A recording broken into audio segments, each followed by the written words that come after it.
Welcome to Dynasty Life. I am Theo Gremminger. Redraft ends, but Dynasty is life. And I'm really excited today to be joined by Shawn Siegele. A few weeks back, I had Curtis Patrick of RotoViz, who knocked it out of the park. And I have no doubt that Shawn Siegele today is going to knock it out of the park as well. Shawn, you were on press coverage with me this summer, but first time in the Dynasty Life chair. Welcome. At the time of recording this, we are 1 week away from the NFL draft. It's a very, very exciting times for us. It is, and I enjoy doing the press coverage. I'm excited for this. The Dynasty is maybe my favorite. Certainly is something that RotoViz takes great pride in. So yeah, let's try and one up Curtis, right? 100%. You have to one up Curtis in every single way in this. But let's kind of dive into it. What do you guys have going on right now at RotoViz? Sort of your process, your build up for the NFL draft.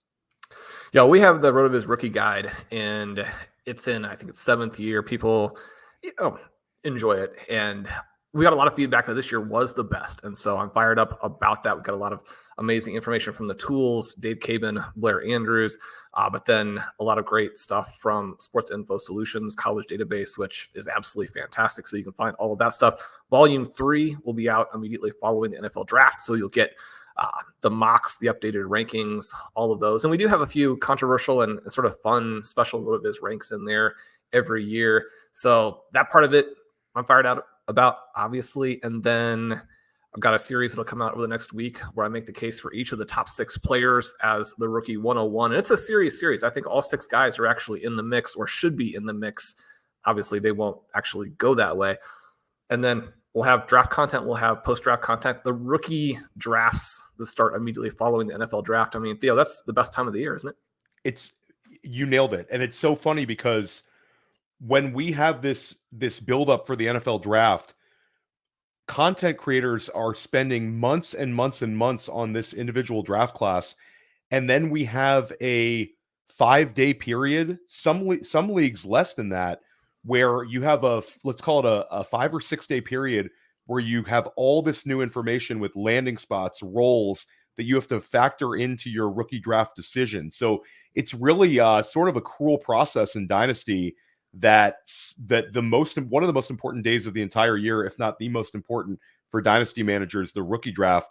You really only have this short period of time between the NFL draft and rookie drafts, but that's what makes it so fun. It's being able to kind of change on the fly, but let's stick with that because landing spot matters, but can landing spot also get Dynasty managers into trouble where they completely might overweigh a situation versus a prospect profile? Sort of like everything changes so quickly. I'll bring up Trey Sermon. Years ago, Trey Sermon, we saw how high he steamed up in rookie drafts, and I think it's sort of a cautionary tale. Sky Moore, a little bit of a cautionary tale. Certainly worked out with Rashee Rice, though, on the field with the KC landing spot. But you see these sort of horror stories. Take that any way you want. How much will landing spot affect when you redo your rankings over at RotoViz? It definitely will. And yet I would probably describe, certainly myself and probably our approach as a site as being toward the outer edge in saying that talent is very real and that it's going to trump the situation in many ways. Now, I'm not going to completely eliminate the fact that if you have Arthur Smith as your coach, you're going to have to factor some of the elements in there, right? Landing spot does matter. Situation matters. Obviously, the reason that people spend so much time on projections, and projections are very meaningful in terms of how we have ADP and all of those types of things, is because the team situation will make a big difference. And yet, especially if you're looking at it from a dynasty perspective, I mean, you want to be going after the guys who are actually good. And one of the names that just jumps out to me and thinking through that topic is an AJ Brown, where he was pushed down immediately after being drafted because it wasn't a great situation. And I think that was true. It didn't turn out to be a great situation necessarily, and yet our ranking on him was based on the fact that we thought that dude was unreal, and that has played out. Now, you're not always right, but what AJ Brown had done and what he projected to do was so extreme that you want to be very cautious before you elevate much lesser prospects ahead of a player with that level of talent.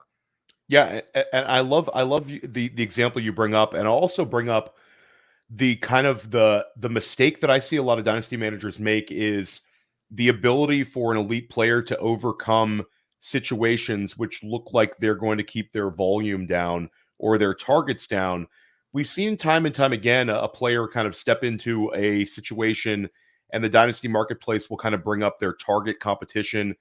And when it's an elite player, it really doesn't matter. I'll bring up sort of the CD Lamb landing spot. When he landed, we had Amari Cooper and Michael Gallup, who were sort of insulated in their redraft value. And Amari Cooper at the time certainly had a lot of dynasty value. And some people didn't love that landing spot. And it took CD Lamb, till year 3 to really, really blow up. But year 2, you started seeing, huge return on investment. I think that Chicago landing spot at 9, let's say you have a Malik Neighbors or you have a Rome Odunze land at 9. Would that be a situation where you're going to see some dynasty managers making another mistake of crowded situation now, but talent sort of always rises to the top? You have a variety of different areas of uncertainty there, because I certainly believe that Caleb Williams is going to be a superstar, but we do know that players who are drafted even very early miss there. You could go through this time period where the quarterback situation is not as good as people think. I'm a little bit nervous about just Chicago itself as an environment in which maybe you can support this extremely high-powered passing offense. And certainly you wouldn't really want to be there with a DJ Moore, and a Keenan Allen is likely to really suppress the volume you can get as a rookie. Now, I'm not saying that we should overreact, but we do want to be aware of like when the best price is going to be too, because what a player does as a rookie dramatically impacts where they are going forward almost forever, unless they have a completely game-changing type of year, which we do have sometimes. But one of the things we saw with CD Lamb, and this is one of the things that I pointed out last year for JSN that turned out to not really work out in the way that I had hoped. But even in that rookie season, over the second half of the year, CD Lamb outscored Amari Cooper by like 0.1, right? It was basically a dead heat, but even as a rookie, he's right there. And so that's very possible. I think you do want to bet on the best guy. Certainly the things that we saw from Amari Cooper at the end of his career in Dallas, you wouldn't necessarily have expected him to go to Cleveland and actually be pretty good.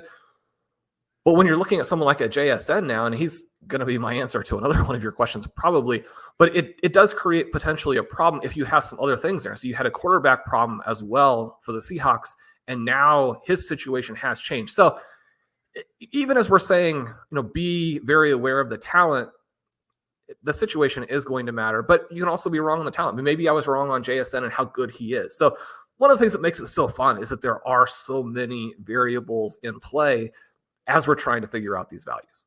No, for sure. And we're going to dive into Shawn's sort of valuation for our rookie picks, and not only the players Shawn would select with these rookie selections before the NFL draft, but we're going to dive into trades we would make, the actual trades for veteran NFL players that we would make for our rookie picks, which some dynasty managers do it differently. And this is certainly a class that has had a ton of hype, and those picks are worth a ton. We're going to kind of put Shawn on the spot and see, where he would be at for his breaking point for getting off of some of these rookie picks. But first, I've got to ask you sort of my evergreen question that I'm asking everyone right here on Dynasty Life. Which player, if you could know anyone's final stats in 2024, which player would you choose? I'm talking about the veteran players now? Or rookie. Take it either way you want. I think we'll cover both.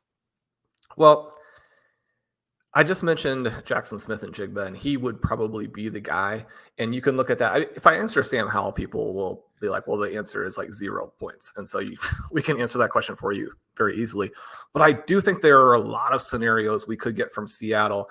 And I still think that JSN is the best guy there. I think he's going to have a fantastic career. And when you look at DK Metcalf, they're very different players. So I don't think they necessarily cause a problem for each other. But especially when you have Tyler Lockett there as well, and you're going to have poor quarterback play from Geno Smith, and maybe you have a run-first offense. For me, knowing the young guy, knowing JSN would completely change for you, or it would cement for you how you wanted to play all of that. And JSN is such an interesting player because he is a phenomenal talent. One of the things that, again, it's not apples and oranges because stylistically they're very, very different, but he had a much better sophomore season with CJ Stroud than Marvin Harrison did, right? And so because they're different stylistically, we're willing to say Marvin Harrison is a generational prospect, and we're willing to say that JSN may be nothing more than a guy who runs some routes underneath. But even that completely misrepresents what he did at Ohio State when he's in that same offense with Garrett Wilson and Chris Olave. And so you look forward to 2024 and you try and figure out what the Seahawks are going to be. It has so many ramifications, even down to what their running backs do. It would be great to know that because, unless I'm completely and totally wrong on JSN as a talent, then his prices are massively exploitable right now, but they also have these shockwaves for a lot of other guys. I love it. And Seattle's certainly an offense that I think we could see take that next step forward. I thought it was a very inspired hire to hire Ryan Grubb, a guy that we've seen with such success at Washington, such success at Fresno State, and sort of a guy that hasn't been through the ringer, somebody with sort of fresh ideas coming in. We love to see that. So in the spirit of the show here, let's say you have the 110 right now in a super flex, wide receiver heavy, tight end premium format like the FFPC Triflex, or certainly a lot of dynasty leagues I'm sure you play in, Shawn.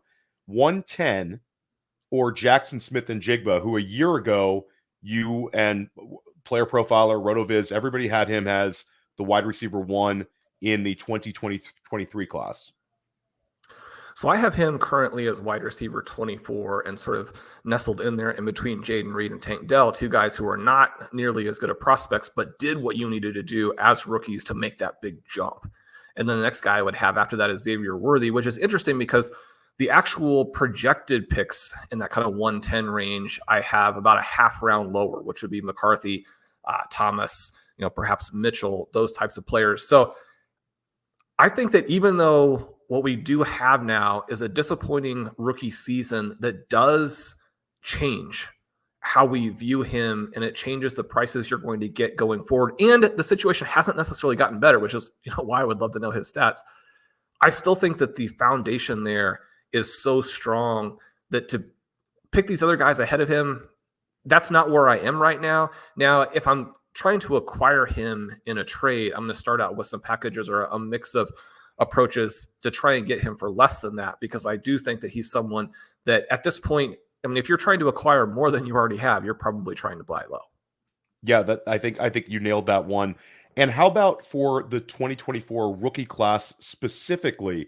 You guys put, and I gave Curtis this compliment. I said, we put out a rookie guide at Player Profiler, which I think is fantastic, but I also get the RotoViz rookie guide. I said, if you want to purchase 2 rookie guides, like a lot of people do, I will co-sign Curtis, and you guys doing a fantastic job. But you guys put months and months into it, as do we. You've evaluated this class at length. Which player do you sit back and say, gosh, I wish I knew their final stats for 2024? So in some ways, this is almost a cop-out, but for me, it would be Jaden Daniels, because the main thing I want to know is if he got through 16, 17 games. The concern that it seems that everyone has is the hits that he takes. And, you go back and forth, you do get some good information from, a variety of sources pointing out that a scrambling quarterback in many ways is not necessarily more likely to miss time than a pocket passer. Certainly not necessarily more likely to miss time than a pocket passer who isn't good at avoiding contact, right? Taking those hits that you don't see in the pocket lead to a lot of injuries as well. But when you think about the time that's been missed by a Kyler Murray, the time that's been missed by a Lamar Jackson, the ways that, even someone like a Trey Lance has had his, career basically ruined. You think about losing the rookie season from Anthony Richardson. If we could just know that we were going to get through the year with Jaden Daniels, that would be everything you needed to draft him in basically every single draft, because this is a guy who comes in with a lot more risk than a player like Caleb Williams. At the same time, he's basically a combination of Joe Burrow and Lamar Jackson. And from that perspective, it would be very easy to take him at the 101 in rookie drafts, and also in any type of redraft contest. You'd be talking about him as undervalued by 4 or 5 rounds, Right? I mean, this is someone who could finish as the overall QB1 in 2024. And what we basically need to know is that he's not going to get annihilated in week 2, week 3, and you're going to take close to a 0. And I think you nailed it. I think that's not only a dynasty response, but he could really break like Underdog, FFPC, any of these big best ball tournaments. When you're able to get him sort of at that mid QB2 price, if he rushes for 1,000 yards and puts up any kind of touchdown pass numbers, he could put up, like you said, a top 5 quarterback season at the top. We're going to take a quick break, and when we come back, we're going to dive into a number of dynasty concepts, as well as take a dive into this rookie class with Shawn Siegele. Be right back.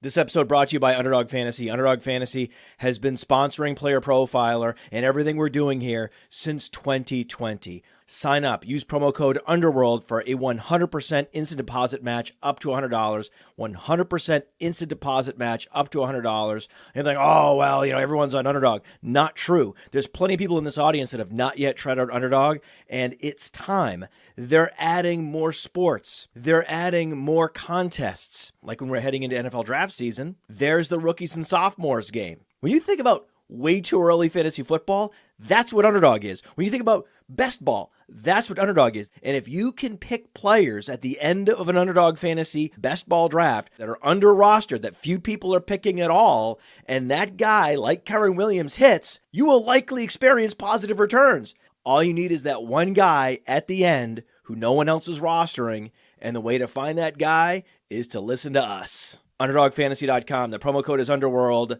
100% deposit match up to $100 with promo code Underworld. Underdog makes everything we do possible. Welcome back to Dynasty Life. Theo Gremminger with Shawn Siegele of RotoViz. And Shawn, one other sort of evergreen question that I've been asking all of my guests, and I've had a really good run here at Dynasty Life with some really, really thoughtful responses here, is we've seen rookie wide receivers make exceptional impacts in year one. We've seen 3 out of the last 4 seasons with a rookie finishing top 6 in PPR scoring at the wide receiver position. We saw it with Justin Jefferson. We saw it with Jamar Chase. Then we saw it with Puka Nacua. Then last year, we had sort of a glass ceiling was shattered for us in fantasy. We saw a tight end finish as tight end 1 overall as a rookie in Sam Laporta. I believe that we will see a wide receiver that's a rookie finish number 1 at their position sometime in the near future. If it was to happen this year, which of the big 3 wide receivers would it be? And in which particular situation? Well, I think you're looking at Malik Neighbors as the guy, somebody who dominates in all areas, is fantastic with the ball in his hand, and is this elite athlete. Now, where you would get that, I mean, it's probably going to be the Chargers, right? And the issue that you have there is that maybe the overall number of passing plays isn't that high, and yet that's the situation where a rookie could go in and, I mean, we're talking about market shares that are absolutely insane. You would expect the guy, if it is one of these, top 3, to actually go over a 30%, target market share. But it could even get, you could get 32, 33, 34, 35% because of who you're competing with there. And so even if the Chargers are a run-based team, which is everything that they're telling us that they will be, that guy is going to get so much of the volume when you think about who else is on that roster. And then it could be pretty efficient, right? If Harbaugh does what he wants, the team is a solid team in 2024 before maybe they make a jump in 2025, but you also have Justin Herbert there, then the value of the targets that you're getting are going to be a lot higher than, probably the value of the targets you get from a Kyler Murray, probably the quality of the targets that you get from a Daniel Jones. Now, I don't think we can eliminate those other spots. Those actually work for me pretty well too. But even with the Arizona Cardinals, for example, you're competing with Trey McBride, who has every chance to be the overall tight end 1 this season. You just really don't have that with the Chargers. I think you nailed it. And I think Malik Neighbors is an interesting one. I went with Marvin Harrison Jr. on the Chargers, but Malik Neighbors, with his explosiveness, could sort of do with 140 targets what a lot of players could do with 155, 160 targets. His big playability, I think, would shine. You know, and you think about the Greg Roman offense at its peak in 2019, you had a couple of games where it was like Hollywood Brown just going nuts and finding the end zone on, you know, big plays. Like Neighbors has that in his wheelhouse as well. So very interesting. Let's talk about that though, because I know you and Curtis and everybody at RotoViz have extreme enthusiasm for Malik Neighbors. And Malik Neighbors, we did cumulative rankings for our rookie guide. I had Marvin Harrison Jr. at wide receiver 1 and Neighbors at 2. And then that was sort of my single QB rankings. But we had also Jax Falcone, we had John Lobb, Cody Carpentier, and Matty Kiwoom. And because we had sort of all 5 of us ranking, Malik Neighbors came out on top as wide receiver 1 in the guide. But I think that there's a disconnect between the 101 in single QB leagues. I think it's sort of set in stone with Marvin Harrison Jr. Let's say you have the 101 in like an FFPC single QB league. How much is it going to take to get you off of that 101 for the 102? And in the back of your mind, you're perfectly comfortable taking Malik Neighbors sort of with an exceptional outcome. But what is the game theory of this? What would be an appropriate offer to kind of accept if we're talking rookie picks? Yeah, one of the great things for this season is that you can almost move down regardless of what your need is. So Blair Andrews and I have a league where we have the 101 because we were able to win the back draw in the RV Triflex format at the FFPC. It's one of the great things I love about it is you have to actually win the back draw as opposed to just, you know, score 0 points on the season. And that team is ready to go now and win the title this year if we don't miss on that pick. But one of the things that we do need is a quarterback, right? So you can sit there and you can take Caleb Williams, or you can move down and make the play that I just discussed with a Jaden Daniels. I think that I think you should go ahead and ask for the world, because with Caleb Williams, you're probably talking about 15 years of above average production. If you're thinking more like what I want to do the next 3 or 4, I think getting down to Jaden Daniels might even work in your favor, right? And people are going to still be willing to pay, and not in every league and not every manager, but enough people will that you should be trying to move when it makes sense and kind of stay when it makes sense and balance those things out. But because you can move down from Caleb Williams to Jaden Daniels, it makes sense to do that. But also because you can move down from Marvin Harrison to Malik Neighbors, it makes sense to do that. And I have Neighbors and Daniels as the higher scoring players for 2024 at their positions. I have Neighbors straight up ranked higher. And so from that perspective, I think if you can get down, you probably want to do it. But then the other thing is Brock Bowers is a better prospect than all of those guys. And so if you understand the necessity for tight ends or the value for tight ends, especially in tight end premium, then I mean it's not even 3 guys or 4 guys or 5 guys. And for people who like Drake Maye, you're talking about 6. So it depends on how many additional things you need and where that last piece is for you. But moving down is always fun. I think even with Caleb Williams there at the top, you want to think about it. Okay, we'll come back to the tight ends because I want to talk about Brock Bowers at length, because I'm getting made fun of even with how excited I am about Brock Bowers at this point. There's very few assets I have in my dynasty rosters that I'm not willing to give up for the chance to get Brock Bowers on all my teams. But let's talk a little bit more about that 101, the ability to trade down and the value of Caleb Williams. Talk about a guy like Joe Burrow. Is there a scenario in Dynasty? And I think one thing that you do very well, Shawn, is you kind of you have a little bit of a situation averse approach to Dynasty where you're trying to always accumulate picks and always sort of get your roster better and not sit still. I think we should be a little bit more like that, but potentially pivoting from a Joe Burrow to a Caleb Williams, that's out there in pretty much every league right now. When you look at raw rankings on most sites, they're going to have Joe Burrow ahead of Caleb Williams. You gain a guy who hasn't been injured in Caleb Williams. You gain a very good situation, and you also gain sort of an unknown ceiling that we haven't really seen from Burrow. Are you willing to make that pivot where you trade Joe Burrow to get the 101? Sort of a reverse of the show topic.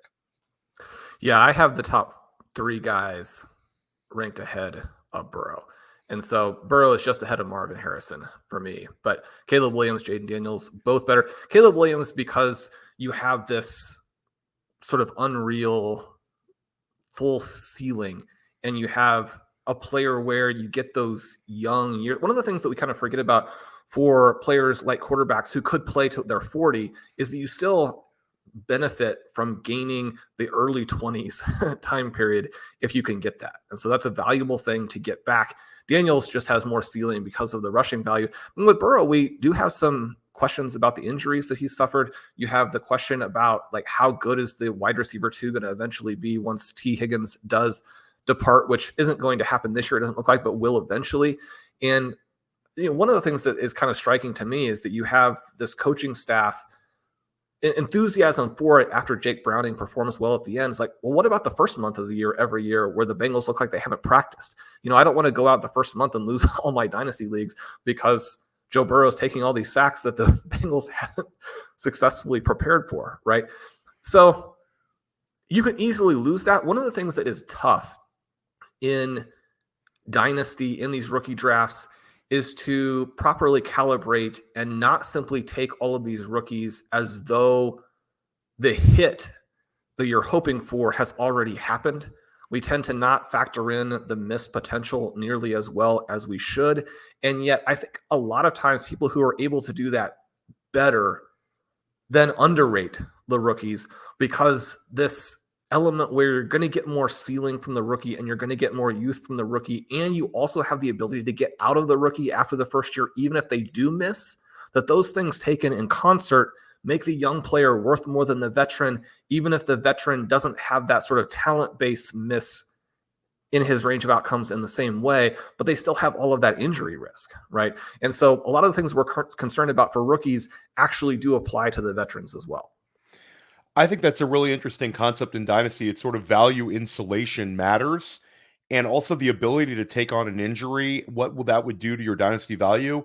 If it's a player who's taking on like his 3rd injury in the NFL, you're basically done in Dynasty. A guy like Caleb, if he gets injured in the preseason, misses the year, he's still worth more than any quarterback in the 2025 class, unless there's some sort of a massive breakthrough in value.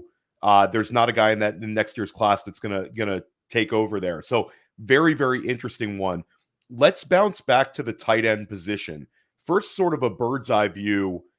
We talked about Sam Laporta. Then you factor in Trey McBride, who you mentioned, Evan Engram, Brock Bowers, Dalton Kincaid. Are we sort of seeing a changing of the guard in fantasy with these sort of sub 250 pound guys who are 6'3" or 6'4"? We had all these years of the Jimmy Grahams, the Rob Gronkowskis, Travis Kelce to an extent, of these larger tight ends. Kelce slimmed down certainly in his later career. He'd probably fall into line with a true weight that was in line with these guys. But is this sort of a trend that you're seeing, these smaller move tight ends as huge dynasty pieces for us, and players that the NFL is also starting to value at a very high level? I think that that's probably the case. I do think at tight end, we want to make sure that we're looking at what the individual team wants from that guy and then whether or not he'll be able to pull it off. And one of the things you saw instantly last year with Laporta was that the buzz that he started to get pre-draft, when people saw how athletic he was, you go back and you look at the results and you're like, well, this combination of results and athleticism could really be something. And then the Lions take him a little bit earlier in the draft maybe than people expected. And then instantly when they start practicing, they're like, oh, this dude is amazing, right? Well, at that point, I think you want to make sure that you are in. And you don't always get that instantly. I mean, Trey McBride and how it appeared the Cardinals were like on the verge of not making him into what he is, which is an absolute force. That part can be frustrating. But even with that, we want to be on these guys early. And so regardless of the actual build, I think that you want to be ahead as opposed to trailing on it, because I have Sam Laporta and Trey McBride in virtually every league that I participate in, and they're the guys that I get trade offers on, right? Just every day in your inbox, you have a trade offer for those players, which, maybe you're not going to accept most of those trades, but this idea that the tight ends aren't valuable is certainly not the case. And there's also this element of like when they're going to produce. You mentioned how the young wide receivers have been scoring so well recently, but Laporta with his season last year, and then, we tend to forget because the last couple of years have been so frustrating, but Kyle Pitts with the 1,000-yard rookie season recently as well shows you that the rookies at the tight end position are also ready to make contributions that wasn't the case in the past. And so you have to be on them. You have to be on a Brock Bowers. I think to the size question, it is interesting because you are going to be enthusiastic for some of the particular players, but maybe also terrified of what the team will actually do with them. So you've got to then make sure you continue your research. Ben Sinnott is somebody who, probably is massively undervalued, but it's not just him. If Jaheim Bell ends up being a tight end who's used as a, real NFL player as opposed to an H-back, then he's somebody who's vastly undervalued because his yard per route numbers and his athleticism suggest a player who should be getting drafted all the time right now and is going to go early in this draft. But that's not what you tend to hear from the people who are more dialed into the draft process or the college game process, where they're saying this guy is going to fall. He's not going to be a real tight end. And so if that's the case, we want to be aware of that. But if I get a signal that he's going to be a real tight end, that I'm back on board 100% with him. Yeah, and if you want to hear about Jaheim Bell at length, Scott Barrett was on a recent Dynasty Life, and he's all in on Jaheim Bell. But let's talk about Brock Bowers. You bring up Kyle Pitts. Is Kyle Pitts, with his sort of past 2-year struggles, he had the fantastic rookie season, but the last 2 years, if you drafted him in redraft or if you had him in Dynasty, it's been a lot of pain. Do you think that his struggles are affecting the marketplace for a player like Brock Bowers? I don't necessarily think so, because you can see what Laporta and McBride do so clearly. And even though it's not to the same extent, I think people who were on Kincaid last year did get just enough in the redraft environment to make that a decent pick. Certainly, I think he's undervalued for 2024, and it's going to pay off in a big way there. He's somebody I think everybody should be on. But the other element with Bowers is simply that he's a better prospect by, a country mile than any of those guys. And that doesn't mean that he'll hit the way that they hit, because when you're talking about Pitts, with Pitts, the rookie season is, like a 95th percentile outcome. And then the next 2 seasons are like 5 percentile outcomes. And so you've gotten very weird results from Pitts that wouldn't, in any of the cases, wouldn't be what you would expect. For Laporta, you get a great outcome. For McBride, you get that second year eruption. For Bowers, if we get a below average outcome, he's only going to be fine. And people are going to say, look, you can get other tight ends. You don't want to break the bank there when you're talking about a Harrison or a Neighbors. But if we get the kind of if you get Brock Bowers at his prospect level, and then you get an above average outcome for what that prospect level is, you're talking about somebody who just so completely eviscerates the tight end position that, he'll be the most valuable player in all of fantasy. Jordy Nelson, but he plays tight end. Is that a fair upside? He's going to score so many points. Okay, so he's going to score so many points. Let's say you're in a FFPC or tight end premium super flex rookie draft. Let's say Jaden Daniels, let's say Caleb Williams, Malik Neighbors, and Marvin Harrison Jr. are off the board. Let's say it's the 105. Let's say Brock Bowers lands very well in the NFL draft. Let's say he's a pick. Well, give us your dream scenario for Bowers' landing spot, Shawn. For the tight ends, it's a little bit different. He obviously is connected to the Jets. And if you have Garrett Wilson and Bowers together and you do actually get a season from Aaron Rodgers, I think that would work out perfectly. Rodgers is going to be hard to get along with, even for somebody of that caliber. So maybe there are some personality things there. But if you can end up as the number 2 in a situation where there's nothing else, so you aren't going to be dealing with, there are situations he could go to where he's the guy who's double and triple teamed all season. He's that good, right? But if you get the situation there with the Jets, I think that, 1,000-yard season with 12 touchdowns, yeah, that's still going to be an above average outcome, but it's a very realistic outcome. And again, that just smashes all of your formats. So let's say in this scenario, Brock Bowers is a New York Jet. I agree with you. That'd be a great landing spot. If Robert Tonyan can score a bunch of touchdowns with Aaron Rodgers as an unknown, I'm pretty sure Brock Bowers can too. I agree with you on that one. So let's say the 2 quarterbacks are gone. Let's say the 2 wide receivers are gone. Let's say Drake May's a New England Patriot. You're not crazy about it. Let's say Brock Bowers is right there for you at the 105, and you send a trade offer, and that manager says, if we're doing this offer, I want Trey McBride.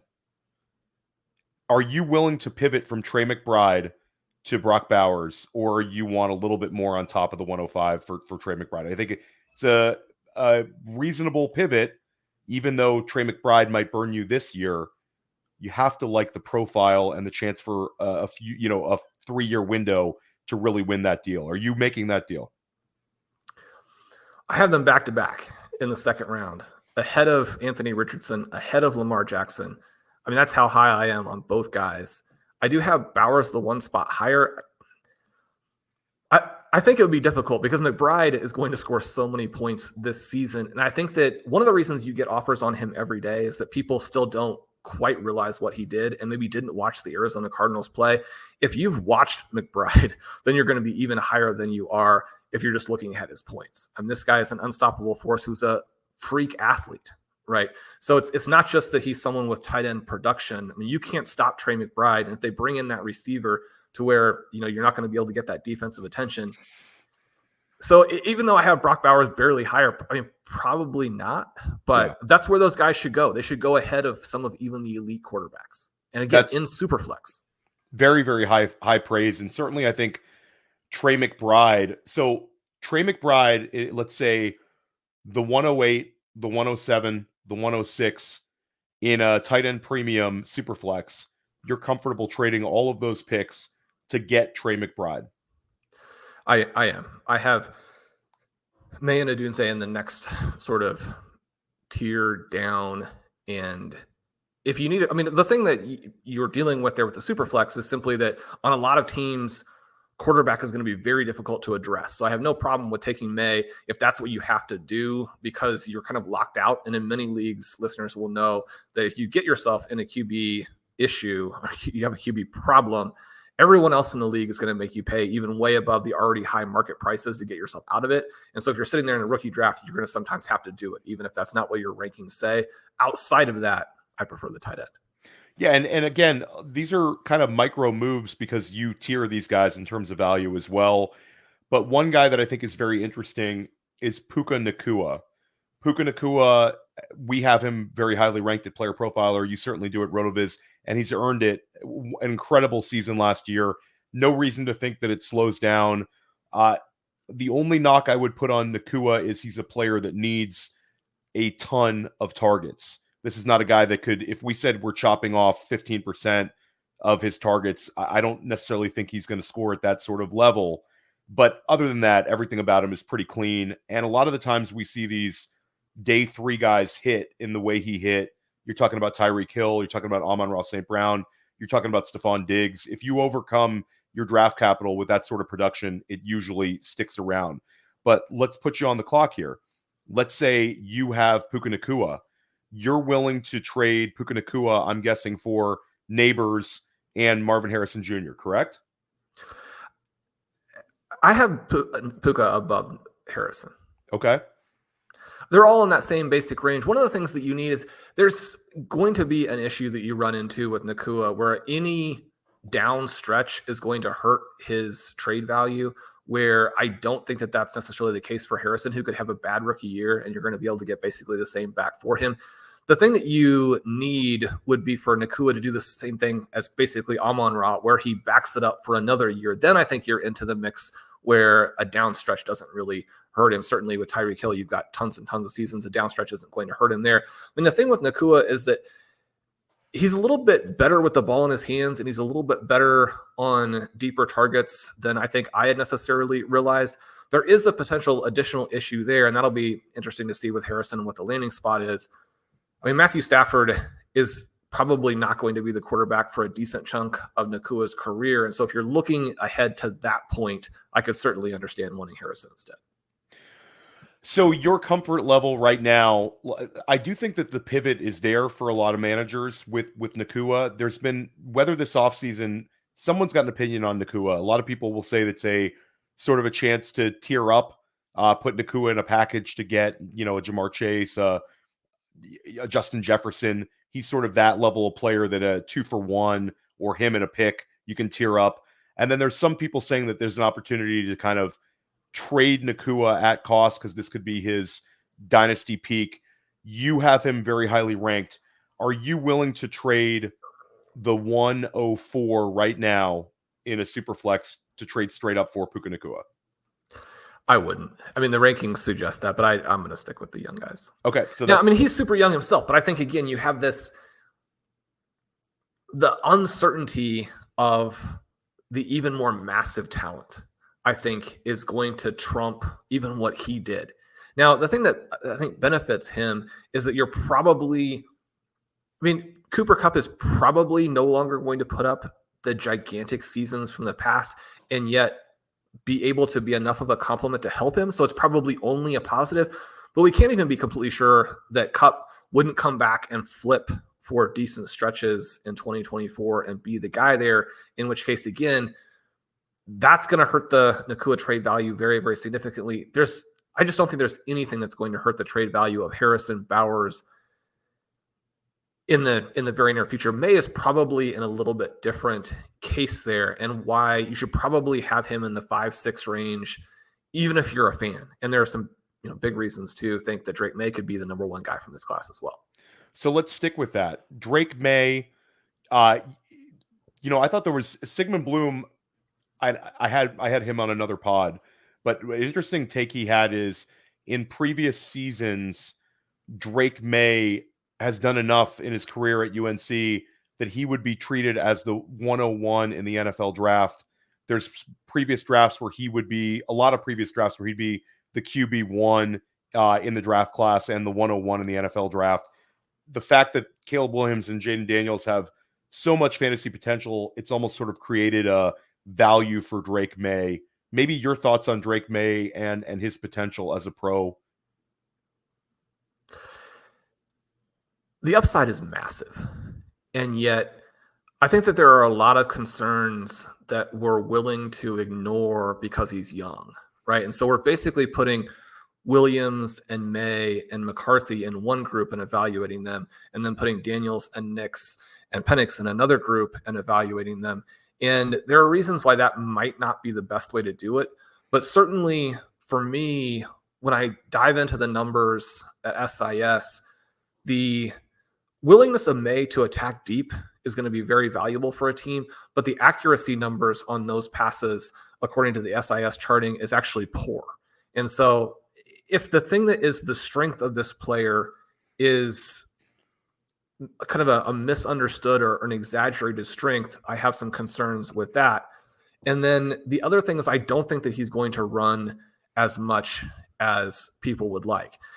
Is there going to be a decent floor? And is there going to add, is he going to add a decent number of points every game to keep you in that tier where it's a very clear and true QB1? Then I think that the answer, if he hits, he still has to actually succeed as an NFL starter to do this for you over an 8-9 year period of time. But the things that I've looked at with his rushing numbers as well suggest to me that he's going to slide in as that, back half of QB1. So a QB7 to QB12, which again, when we're talking about, what he's done, what the upside is, how we want to, consider what's really pretty significant bust potential, I guess the upside for me is probably not there. And then you have the additional risk of him going to a team that is pretty tragic. And that would take out some of the rookie production that you do need, because he's going to be valued based on what he does as a rookie, similar to what we see with Bryce Young, right? So if you get in a bad enough situation as the QB, you can just lose everything. I don't think that that's probably true for the first two picks. And it's probably not going to be true for the Vikings pick. It's probably not going to be true for the Broncos pick. When you're looking at the Patriots or you're looking at the Raiders, You're looking at least a slight possibility the Titans would do something. I mean, maybe you lose it all just because your first year, the circumstances are so poor. So let's say that there is a kind of the circumstance is poor. Let's say he's a New England Patriot at 3 overall, and people don't love the landing spot. And let's say the wide receivers land well, and let's say it's the 107, and you have Brock Bowers gone, the wide receivers gone, Jaden Daniels gone, certainly Caleb Williams gone, and 107 is sitting there, and it's Drake Maye on the clock. Who are some quarterbacks you think that you would be willing to take in that trade situation? I'll throw out sort of a couple guys I think that would be in that wheelhouse. Brock Purdy, who sort of has the opposite end of draft capital, but the situation would be completely reversed. Are you accepting a Brock Purdy straight up for the 107 with Drake Maye on the clock, assuming that the landing spot is not ideal? I think that you probably should. I personally would not. And so that may be a weird way to answer it, but I do have Maye about a round ahead of Purdy. And he's someone where I don't think the circumstances are ever going to insulate him from a down stretch. Whereas the physical talent of a Drake Maye creates more of that insulation, and will do even with the Patriots, right? For me, I have Maye in the same kind of, in a 5-pick stretch. I've got Richardson, Jackson, Maye, and Kyler Murray. I think Kyler Murray is the one who's probably the most interesting, where there are going to be some people who have him who are not happy that they still have him. And maybe that's a move that you can make. But Kyler Murray has, plenty of red flags as well. There should be enthusiasm once they get the receiver. Okay, so let's take a landing spot averse look at Rome Odunze. Rome Odunze, well, actually, we can't really do landing spot averse because we're talking rookie draft picks. Let's say Rome Odunze lands well. Let's say Rome Odunze certainly, or let's say a medium landing spot. Let's say he lands at 6 overall to the New York Giants. So the target volume should be there. The role should be there. Quarterback situation poor, and team offense not great. Are you willing to trade that pick while you're OTC, let's say you're wide receiver needy, for Drake London?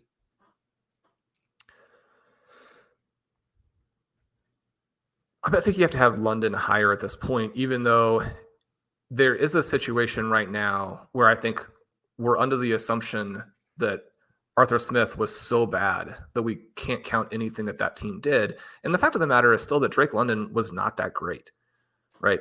But I do think that the situation flips so completely now with where they are for 2024 that London probably won't even have to be that good to be a dynamic force in fantasy with, at the very least, a high floor, which with a rookie like Odunze, you're not necessarily going to get. So you're talking about, like, when's the production going to come and what is that going to mean?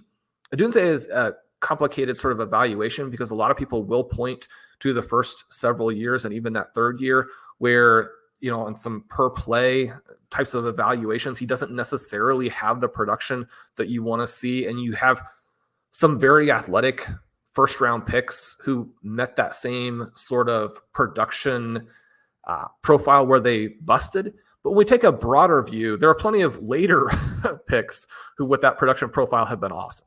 And then you go and you dive into it. You've got some of the stuff with the pandemic still affecting the guys in this class. You have an element with Odunze where he's good at all levels. He's good with the ball in his hands. One of the things that SIS would suggest is that Penix is vastly overrated and was probably hurting his receivers in some way, shape, or form. Now, his ability and willingness to throw deep was going to help them at times. And yet it's probably the coaching staff that was more of a value there than it was the QB. You put all of those things together and then you see how athletic he actually is and a variety of athletic strengths. We are kind of back to that point where I think almost everyone is pretty comfortable with him.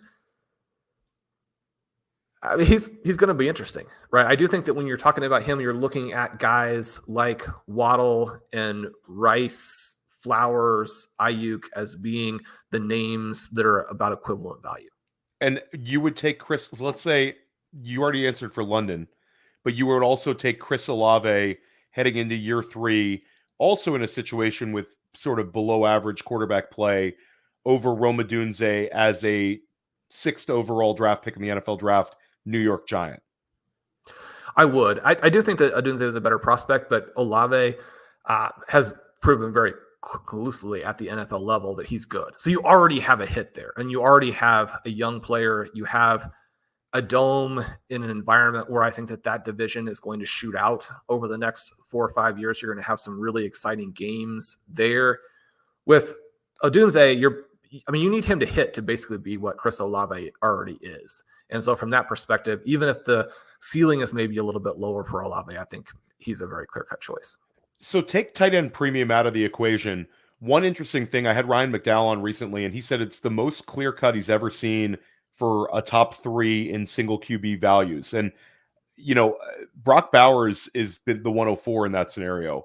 Is there a scenario where you're taking Rome Odunze ahead of Brock Bowers, where you'd have to adjust things? Or is it so much of a Brock Bowers is so far ahead of Odunze for you that you're kind of dug your heels in on this? Yeah, I think the big thing that changes there is that the tight end becomes less flex viable. And so then it depends on how important flexes are to your particular format and then where you are already at tight end. If you still actually just need to address the tight end position, I think Bowers is an easy choice ahead of him. If you already have an elite tight end and you're thinking like, I'm gonna have to make the pick and then do a trade, or I'm gonna have to put this guy into a flex spot, then maybe you would want Odunze. But I'd be very tempted just to try and trade down if it's clear cut in that format. Take Bowers, do whatever you need, and then take some of these other guys until, I don't know that we necessarily have that big of a gap between Odunze and Xavier Worthy and Troy Franklin, a couple of guys who, depending on the individual league, could be substantially less expensive. Right now, the top 8 picks are fairly locked in Superflex without knowing the landing spots, the 4 quarterbacks, the 3 wide receivers, and Brock Bowers. Who is your current 109? Well, the guy I kind of wanted to go with as the wide receiver who would, finish in the top 10, would be a wide receiver 1 as a rookie, is Xavier Worthy. You look at what he did in his freshman year in college, you look at the 4.21, and you think about him potentially being drafted into a situation where his team is competent. Especially the best scenario there, Xavier Worthy to the Chiefs. Now, there are going to be people concerned about the fact that Kansas City has taken some time to deploy Sky Moore and Rashee Rice.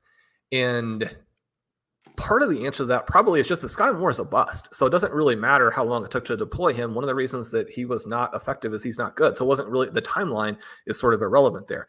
Rashee Rice ends up over the second half of the season being one of the dynamic players in all of fantasy football. And if your argument is that Xavier Worthy is another clear tier above him as a prospect and would do more for the Chiefs, then why wouldn't you be even more enthusiastic there? So that's a very, very specific type of case, but especially with the Rice stuff that's going on, anything with the Chiefs does become pretty interesting. But with Worthy, you have a guy who's run patterns and generated production at a variety of different depths. So you have the fantastic freshman season, then you have the second year where he's got the incredible number of air yards, almost none of which were converted, but a huge number of air yards. Then you have a little bit more mix going back down to the original profile when you have Mitchell come in there for 2023. The thing that's moved Xavier Worthy back down for me a little bit, one of the things you can look at and see is that almost all of his deep passes are off target.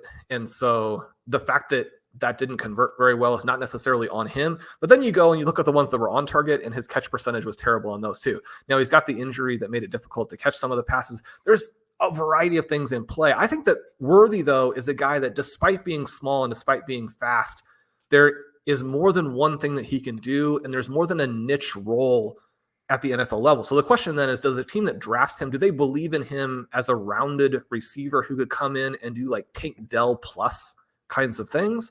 Or do they see him as a guy where they're just going to want to use him situational for in-game tactics to maneuver a defense and occasionally, create a big play? But if you've got a team that drafts him, and you would hope that if he's picked in the first round, this team looks at it this way, who sees him as a potential stud, who sees him as Tyreek Hill, they got a different body style. So again, different things they can do. But somebody who has that high an expectation for him, I mean, he could easily go and be a player who is more valuable right away than Odunze. I think you brought up an interesting Tank Dell-like comparison. I've said that a bull case for Xavier Worthy could be like a Jalen Waddle rookie season in terms of the target volume. You could just stick Xavier Worthy in the slot in an offense that's struggling to do some things, target him heavily, and I think he could do a lot of fun fantasy things for us. Tank Dell, certainly that gets you excited with the weekly ceiling. But Xavier Worthy, yeah, we're rooting for him to get in the first round, as I'm sure you are. And I think he will. That over-under is right there at like 28. So knock on wood, we see a nice landing spot for Worthy. Running back-wise, J.K. Dobbins signs with the Los Angeles Chargers. To me, the hope that Harbaugh and that organization would take one of these running backs we like in the second or third round sort of goes down a little bit. The timing of the Dobbins signing, to me, it's sort of like if you missed on your running back targets during the draft and you signed Dobbins after the NFL draft, I get it. But signing him before the NFL draft, I think, was a little bit telling. So that landing spot to me is not as fun. Dallas is the one that everybody's pointing at and saying that's sort of the nuts landing spot for any rookie running back. And I would agree with that. You'd see that player steam up in best ball and redraft, certainly in our dynasty rookie drafts. Are there any other rookie running back landing spots that you look at and say that is a great landing spot, and that's, or simply a very good landing spot that could elevate that player's potential for us in our dynasty teams? Well, if you land with the Giants, then you have the potential to be the starter. But additionally, the ones that I keep coming back to are the ones that I think it would be fun. And if you land with the Bills or the Chiefs, with the Bills, there probably is just a lot of potential volume there, even with James Cook in place. With the Chiefs, Pacheco did take a nice step forward if you look at his peripherals and some of the things that he did last year for them. But the Chiefs are one of these teams where, because of the way that they're approached, the yards before contact that are probably not the result either of the offensive line or the running back are just crazy. So the ability to exploit that, if you have a difference maker as opposed to just a guy, then for me, I mean, the Chiefs are the one where you could end up with a season that, I mean, you're talking about a Marshall Faulk or a Christian McCaffrey or that type of year, even with a more mundane type of player, because the situation is so fantastic. What do the Chiefs think about Pacheco, and would they be willing to let a guy do that?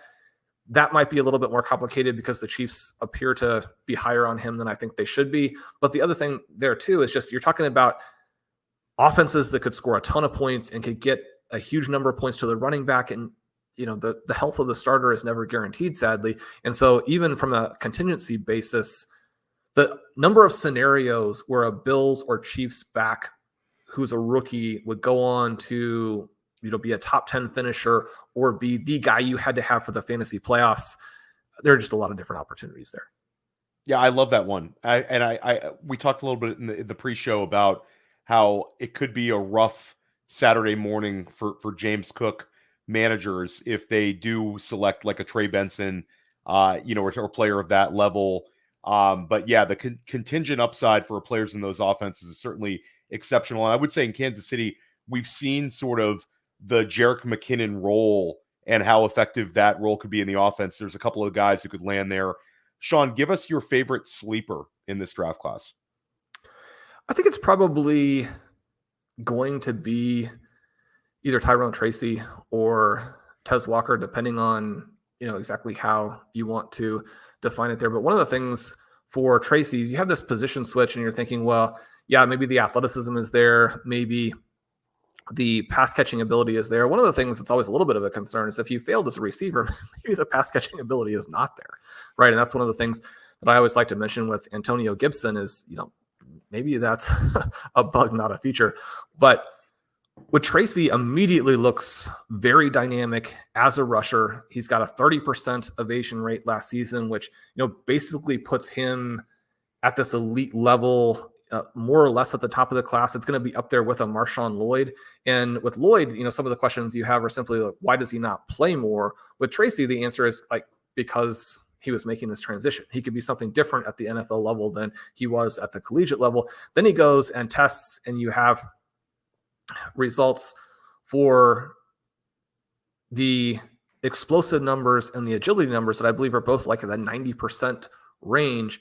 And, any question that I had for him, where it's this matter of like, can I really say Antonio Gibson, a poor man's Antonio Gibson, or could I say, Antonio Gibson plus? As soon as you post those athletic numbers, which correspond with, what you were able to do instantly, at the collegiate level, I mean, he's a guy where I think there is a very real chance for him to go earlier in the draft than people are thinking. There's really not that much blocking him from being the third running back off the board. If a specific NFL team actually really does like him, there aren't a lot of additional names there. And then, what you could do in that kind of scenario. And I think that people look at Antonio Gibson and think, well, I mean, who really cares? He's somebody who has flopped. And yet when you look at instant impact, I mean, he was a very valuable player in his rookie season, and maybe he's had some bad luck since then. So I like this combination of traits and athleticism for Tracy in a class where you're not really competing with a lot of other guys. Yeah, and Curtis talked about Tez Walker a ton last time he was on Dynasty Life. Highly recommend going back and listening to that one. Team RotoViz is very into Tez Walker. You guys are definitely flag planning that one. Certainly has the speed and the big playability and should have good draft capital. Who is the one player, final question, who is the one player that when we look back at this draft class 3 years from now and take this in context of any particular round pick you want, who is that one player that everybody's going to kick themselves in the butt and say, damn, I wish I took this player in every single one of my rookie drafts. Look at what a good pro he is. Well, I think Walker's a possibility. I just traded in to take him at the 401 in a league that I do with Scott, where it's a pre-draft rookie draft. So those are always a little bit of fun. I think it could be a Will Shipley, where the price there, I mean, he's priced as though he's a bust, which he had a very poor final season, and that's not the direction that you want to go. But when you're talking about a guy who came in with his, prospect pedigree, like his, recruiting ranking, what he did early, how he tested his pro day, if you want to give much weight to that, the hybrid ability that he possesses. Again, if we're thinking about somebody who could be a lot better in the NFL than he was in college, and maybe is a better fit at the NFL level where the team wants him in a committee, as opposed to the disappointment that you generate when you're not quite a workhorse back in college. But I'm going to go with Bo Nix. And we kind of get back to this question of like, where is the value of the quarterbacks and where do you want to be in terms of trying to build out your QB room without spending a lot? I had an article that went up yesterday looking at what his stats are when you strip out all of the manufacturer production. And the shocking thing is that they're fantastic, right? And so maybe you look at him, and we talked about the apples and oranges comparisons. We've got the young QBs, we've got the old QBs.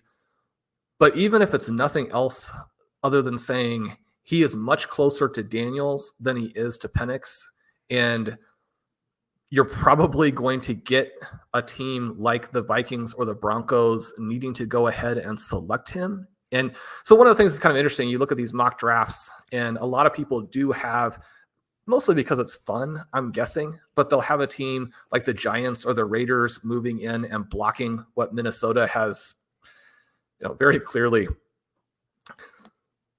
shown to everybody that they're going to do, which is to try and get McCarthy. If they get blocked and they can't do that, then, Nix is the guy who makes their offense work. He's the guy who makes the Broncos offense work. And, you could... he could end up being on the Giants behind Daniel Jones, which wouldn't be great. He could end up with the Raiders and be like in this weird 3-person mix where all of those guys maybe look the same in training camp, and then the Raiders have no idea what they want to do. But there are so many positive scenarios for Nix to where he really should probably be like the 107. And I don't get the impression right now that that's where almost anybody is. If you're going to be able to get him, in the second round, then it's, again, one of the reasons why in any type of super flex format, whether it's to, draft the running backs in a year where the running backs aren't good, or it's to draft like the second tight end, or to draft the QB who's unfashionable at the time. He may be unfashionable now, but the guys who start and are one of those 32 players taking snaps in week one, they're going to have very significant trade value. So I think that Nix is oversold in terms of what he actually is as a player. There are risks when you have an older guy, certainly an older player who is drafted into an unclear situation. That wouldn't be good. But I mean, that dude was amazing for Oregon this past season. And I think that you have a really good chance of seeing a lot of that at the NFL level. 14 rushing touchdowns 2 seasons ago. And he's old, but he's got 61 career starts. Shawn, when's the last time you evaluated a guy with 61 career starts? Good stuff. This was really a lot of fun. You were very generous with your takes and your time. Of course, I keep you longer than I told you. It's my little secret at Dynasty Life. I always keep that extra 10 minutes. But let everybody know what you have coming out at RotoViz. Yeah, so we're going to have the third volume of the guide, as I mentioned, and that will be awesome. I'm going to have, if I can manage to get everything perfectly polished up, I'm going to have the series over the next 6-7 days, right before the draft here, making the argument for the top 6 guys, all as a very legitimate 101 in Dynasty rookie drafts. There will be, a wealth of advanced stats kind of working through the case. And one of the things is, Neighbors was dramatically better than Marvin Harrison this last year. I'll make that case. Certainly Harrison with what he does and the variety that he has brought to the table over the past couple of seasons. Or not, I should say the variety, but the specific thing that he does well, and that he's done it with 2 different quarterbacks and done it as a young player in 2 different seasons. I don't need to sell people on Marvin Harrison, but obviously that case is there. We'll look at the quarterbacks, and I get a lot of trade offers for the 105, the 106. If nothing else, don't trade out of those picks. You're maybe giving up something that is worth the 101 in most seasons. We'll have all of that and more. And, very shortly we'll have all of the rookie draft content. Talking with you today, Theo, definitely has fired me up for all of that. Those drafts get probably like the best week in fantasy football. That Saturday when you get the notification that your rookie draft has started, especially in the FFPC, nothing better than that. He's Shawn Siegele. Make sure you're checking out his work over at RotoViz and all the good stuff they're putting out there. Stick with us here at Dynasty Life. After the NFL draft, I'll have Scott Connor as my guest, and we're going to try to attempt to re-rank these players and get you ready for your rookie drafts. We will see you soon.